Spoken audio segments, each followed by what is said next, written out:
Inggris ya, yang terbesar di Asia. Itu luas bangunannya 2,9 hektar, dibangun masa pimpinan Joseph Collet dan para pekerja dari Madras, India, yang dibangun di atas pinggiran laut ataupun di salah satu bukit karang. Kalau di saat kita masuk di pintu pertama benteng ini, kita bisa melihat adanya beberapa batu nisan yang diambil di komplek makam Inggris untuk tindakan penyelamatan. Jadi di sini mereka yang pernah menjabat di benteng Mabrok, seperti di sini bernama Andrew Sterling. Titelnya seorang penasehat ataupun juru bahasa di benteng Mabrok. Tapi dia ini anak ke-9 dari James Sterling ataupun dari salah satu ibu dari Miss Marion dan kerajaan Skotlandia. Tanggal 1 April 1744 usia 25 tahun. Kenapa di usia muda dia meninggal? Jadi mereka ini meninggal kebanyakan karena penyakit malaria. Hampir mayoritas negara Eropa itu tidak bertahan lama di Bengkulu ataupun di daerah Sumatera karena malaria. Kapten yang bernama Jet Kuning. Kalau kita baca kan seperti makam berdiri di sini. Di sini terbaring tubuh atau jasad dari Kapten Jet Kuning. Dan terakhir dia di sini tanggal Februari tanggal 1737 di usia 30. Ini ada 3 buah makam ya, telah melewati 4 batu nisan. Di sini pernah mereka ini dijuluki pada saat mereka menjabat di benteng ini sebagai bertangan besi. Di sini ada bernama Robert Hamilton, 15 Desember 1793. Dia seorang kapten tentara yang apabila di saat mereka patroli itu mereka sering memukuli masyarakat dan sering juga membunuh, makanya mereka dijuluki bertangan besi. Di sini ada bernama Thomas Parr yang disebut kitab tragedi Mont Felix, seorang residen Inggris yang menimbulkan kopi robusta pada saat itu di tahun 1807. Dia juga dijuluki bertangan besi, makanya dia dibunuh, dimakamkan di benteng ini untuk tindakan penyelamatan jasad, karena dia dibunuh itu secara dipenggal kepalanya. Dia punya seorang ajudan bernama Charles Murray.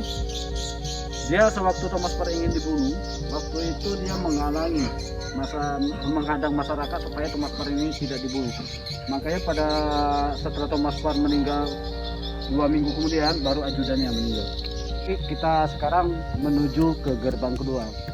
Jadi di sini ada dituliskan Fort Mabrok. Kenapa disebut Fort Mabrok? Itu untuk mengenang seorang anak dari William Churchill bernama John Churchill. Di tahun 1704 itu dia pernah menang 4 negara Eropa. Nah, karena dia kelahiran dari Inggris bagian selatan, yaitu daerahnya bernama Mabrok, jadi dia diberi nama bangsawan, Duke of Mabrok. Makanya untuk mengenang jasa seorang jenderal, dipasanglah Mabrok ke benteng ini.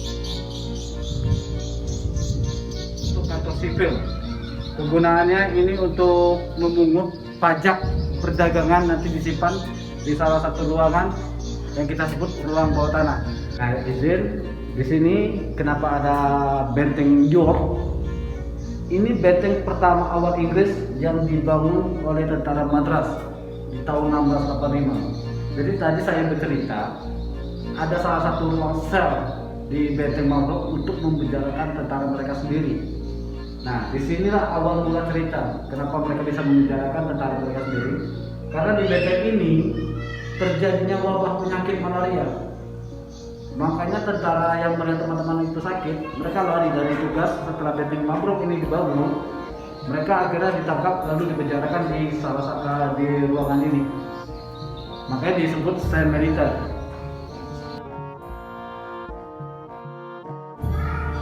Jadi di sini teman-teman ada foto tentara Belanda yang ditangkap oleh Jepang di tahun 1942 setelah Perang Dunia Kedua tahun 1940. Di saat itu negara Belanda dijajah oleh Jerman dan Jepang pun melakukan serangan ke Amerika Pearl Harbor. Nah, karena Jepang pada saat itu kehabisan dana untuk meminta bantuan, ternyata Kaisar mengutus tentara itu ke Bengkulu dan menguasai benteng Mabrok. Sesampai menguasai benteng Mabrok, mereka menangkap 4 tentara Belanda, diinterogasi di salah satu ruang bawah tanah, dan sebelum mereka meninggal ternyata mereka menggambar sebuah coretan dinding yang berbentuk seperti kompas. dengan menggunakan alas sebagai serpian besi dan darah. Nah, inilah gambar yang saya bilang tadi yang berbentuk seperti kompas. Kenapa berbentuk seperti kompas? Dia bulat. Di sini ada tulisan North dengan West. Yang anehnya di sini timur dan selatan tidak ada. Nah, ini adalah salah satu bukti yang menunjukkan keberadaan Soekarno setelah dilarikan ke Pariaman. Karena kalau kita lihat utara, kompas, utaranya itu seharusnya di sini, bukan di sini. Makanya dilebih perjauhkan menuju ke Padang. Pada saat itu ternyata Jepang tidak bisa menemukan keberadaan Soekarno. Makanya Jepang mengatakan kita merdeka di tahun 1945.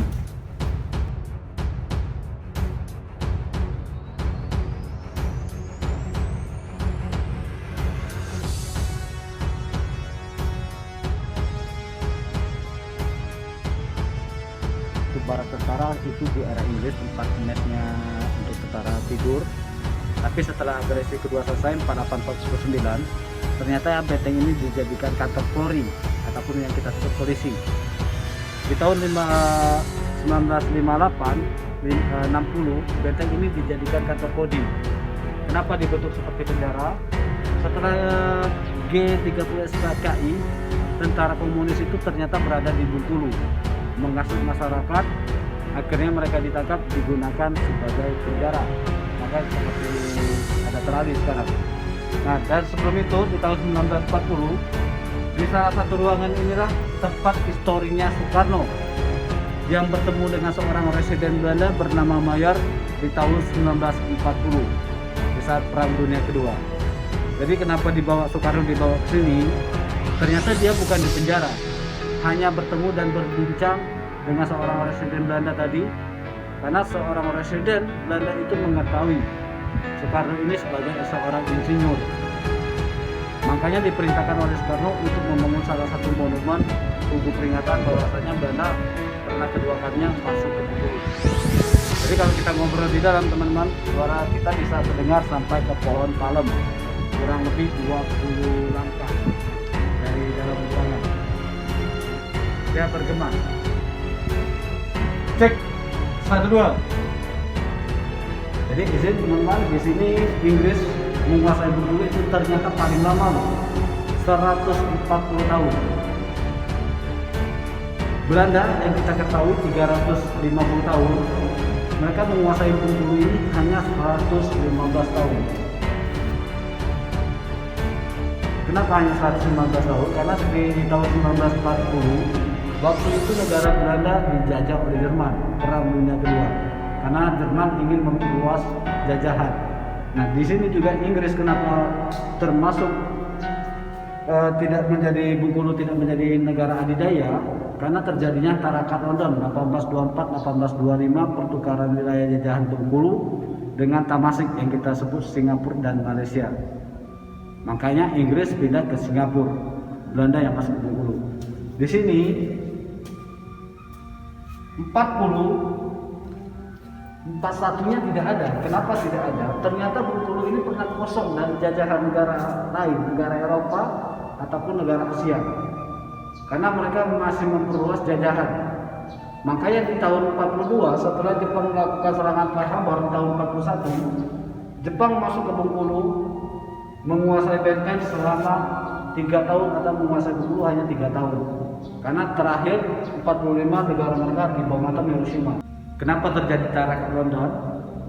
Pada tahun 1824, Stamford Raffles ini mendapatkan kabar bahwa ajudannya Mr. Alois itu melarikan harta yang ada di benteng ini ke Tamasik, yaitu yang kita sebut Semenanjung Malaka ataupun Singapura dan Malaysia.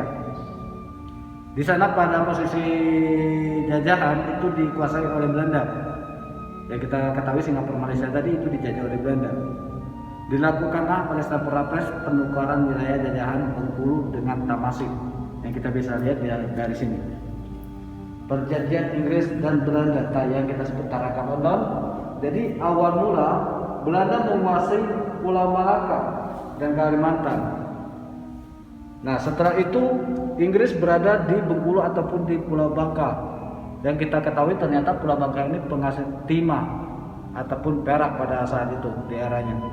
Nah, makanya pada tahun 1825 Stamford Raffles ini memberitahu bahwasanya Bengkulu ini kaya dengan rempah ataupun emas.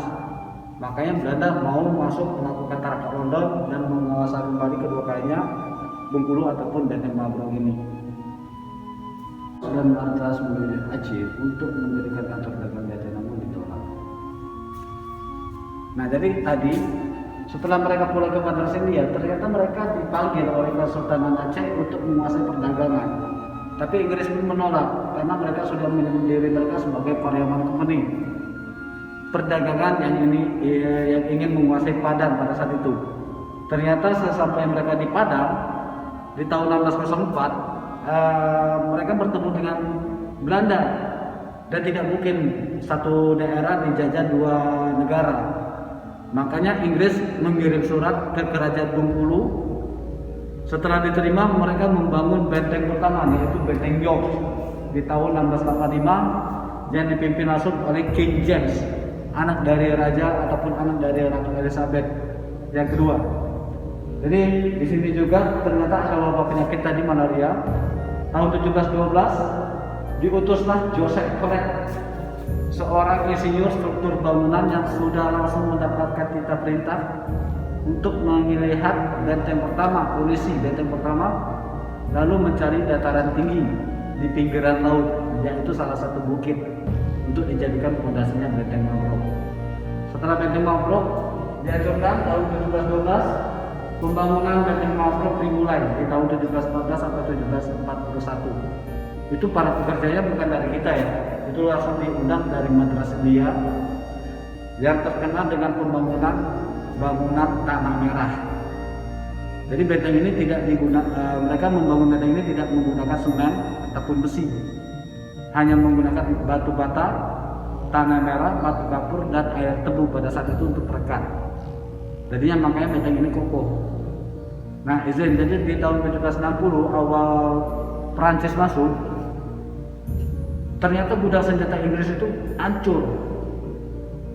Dan Prancis mengetahui akhirnya menguasai benteng Mabruk ini selama 3 tahun. Jadi kita nanti bisa lihat sejarah Prancis berada di Bengkulu juga. Di sini, namun kadang semakin memburuk karena melemah militer dan memburuknya administrasi pemerintah dari kantor dagang Komodo. Karena mereka tidak memikirkan masyarakat untuk jual beli dagang rempah-rempah. Disuruhlah tanam paksa, yaitu tanam kopi tadi, yang tidak sesuai yang dihasilkan oleh masyarakat. Contoh rempah, ibaratnya 1 kilo yang dihargakan pada saat itu mungkin 1 kilo 7 gram emas. Sedangkan kopi tidak sesuai, tidak setimpal dengan harga rempah ataupun upah untuk menanam kopi tadi. Makanya mereka melakukan serangan. Tapi tidak lama setelah diutusnya Inggris dari tadi sebagai penasehat juru bahasa di Bengkulu. Jadi yang tadi saya ceritakan teman-teman, Prancis berada di Bengkulu tahun 1760-63. Ternyata seorang jenderal Jean Baptiste Carlos Henry Hector Comte d'Estrées ini mengetahui gudang senjata Inggris pernah meledak di tahun 1760. Makanya dia menguasai Benteng Mabruk selama 3 tahun. Kenapa hanya 3 tahun? Karena pada posisi itu mereka terkena wabah penyakit malaria juga.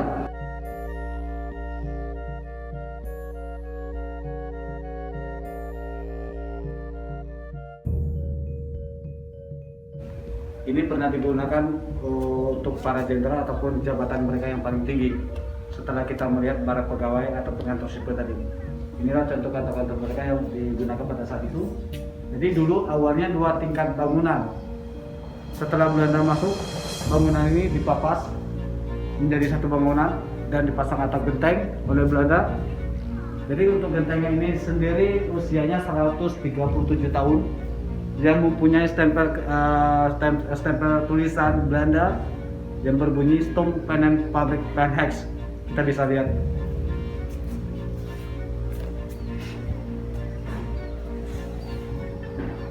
Teman-teman, kita sekarang berada di Bastion Utara, bangunan yang menjual ke arah utara. Dulu bangunan ini pernah digunakan sebagai gudang senjata Inggris, dan di tahun 1760 ternyata gudang ini pernah meledak Desember petir. Makanya kita bisa lihat perbedaan bata mereka dengan bata kita. Ini bata kita posisi kita berada di atas, karena kita tidak bisa masuk ke bawah. Karena pada posisi di bawah, apabila terjadi gempa tidak mungkin buat kita masuk. Nah, awalnya kita beritahu sedikit, ini awalnya laut. Kenapa ini menjadi daratan? Ini dilakukan reklamasi oleh Belanda tahun 1900. Setelah 25 tahun kemudian menjadi daratan, dibangunlah satu pasar besar, yaitu yang kita ketahui Kampung Chinese yang berada di sana. Ini ada salah satu meriam dulu yang digunakan oleh Inggris. Kenapa oleh Inggris? Di sini punya stempel kerajaan, mahkota, ataupun bertuliskan huruf V.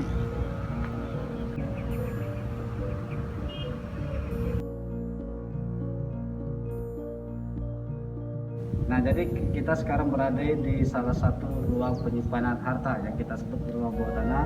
Tapi sebelumnya minta maaf untuk para pengunjung tidak bisa masuk. Karena kenapa? Udaranya buat tidak berkemungkinan buat kita hidup. Nah, jadi teman-teman kita bisa lihat di sini ada besi yang di awal kita bisa melihat rel kereta ataupun rel untuk memutarkan meriam. Jadi posisi sebenarnya meriam bukan di tempat dudukan. Dia seharusnya berada di sini, ditambah dengan sistem mangkok untuk menahan meriam. Setelah itu mereka bisa menambah as untuk memutarkan meriam 360 derajat. Teman, kita sekarang berada di kantor sipil barak pegawai yang kita sebut DIC-nya. Jadi digunakan sebagai tempat penyimpanan harta ataupun ruang bawah tanah, ataupun digunakan untuk membayar pajak di sini ruangannya. Nah, di sini ada sejarah sedikit tentang penolakan masyarakat menolak tunduk kepada Belanda. Kenapa? Di saat 1825 Belanda itu ternyata menaikkan pajak perdagangan ataupun pajak kopi sebesar 30.000 gulden yang tidak terangkat dengan pendapatan masyarakat pada saat itu. Kenapa tidak terangkat? Dulu rempah-rempah hanya dihargakan 1 kilo 7 gram emas, ibaratnya uang 7 juta yang masyarakat harus bayar kepada pemerintahan Belanda itu sebesar 90.000 dolar, 9 juta. Makanya tidak seimbang. Akhirnya mereka masyarakat menolak tunduk ataupun melakukan mogok kerja seperti kita bisa lihat di sini. Nah, jadi gini, di sini kita bisa lihat ada beberapa pedagang dari Arab ataupun Turki. Jadi Bengkulu ini bukan negara Eropa aja yang menguasai Bengkulu. Ternyata pedagang-pedagang dari Asia ternyata pernah menguasai Bengkulu juga, seperti itu kita bisa lihat Eci yang mereka gunakan. Nah, inilah ilustrasi Thomas Parr yang dibunuh secara dipenggal oleh masyarakat. Karena Thomas Parr ini dijuluki bertangan besi, yaitu membunuh ataupun menyiksa masyarakat di tengah hari. Nah, pada saat itu kalau kita bisa lihat ternyata istri dan ajudan dari Thomas Parr ini mengalami masyarakat untuk melakukan pembunuhan. Akhirnya istrinya ataupun ajudannya mengalami luka dan terkena pada saat itu senjata yang beracun. Maka setelah Thomas Parr meninggal, baru kemudian dari Thomas Parr meninggal. Tapi beberapa tahun kemudian ternyata Inggris melakukan serangan balik kepada masyarakat, membunuh masyarakat dalam satu malam itu 650 orang yang ada di Bengkulu dan membakar rumah-rumah penduduk di sana.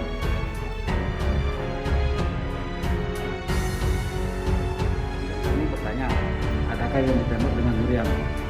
Nah, setelah Inggris melakukan pembunuhan, mereka menangkap dua adipati, yaitu Adipati Bagadewa dan Adipati Parami, dan dibunuh dengan sadis. Ya, ini diikat dengan meriam yang lalu ditembakkan. Inilah sejarah dari Thomas Parr sedikit yang dijuluki bertangan besi.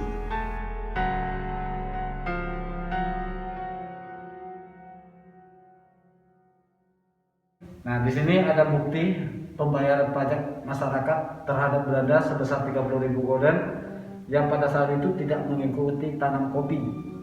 Jadi masyarakat yang mempunyai anak di usia 18 tahun dalam satu rumah, mereka harus bayar pajak sebesar 30.000 gulden kepada Belanda. Makanya kalau kita hidup pada zaman sekarang, kira-kira kita punya anak sekitar orang 5, sanggup nggak kita membayar sebesar 30.000 gulden tadi? Makanya masyarakat itu menolak tunduk kepada Belanda atas kenaikan pajak ataupun yang tidak mengikuti tanam kopi tadi dan melakukan mogok kerja.